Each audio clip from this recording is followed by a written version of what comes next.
Father in low class 1 officer હતા, retired છે, આરએનબીમાં હતા. મારા ફાધર સાસુ છે એ હાઉસવાઈફ છે.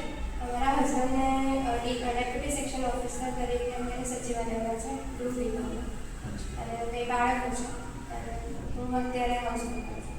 સરસ. હવે સમજો કે કદાચ તમારી નોકરી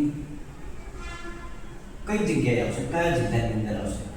સર, જે ચોઇસ ફિલિંગ છે એમાં જે હું અપડાઉન કરી શકું એવા 3 જિલ્લા જ ભર્યા છે. ગાંધીનગર છે, અમદાવાદ છે, અને ગાંધીનગરમાં જ કલોલમાં ચોઇસ આપી છે. અચ્છા, કલોલ છે, બરાબર. તો તમે આ પરિવારની જવાબદારી આ બધું છે, તો શું તમે એ અપડાઉન ને બધું મેનેજ કરી શકશો?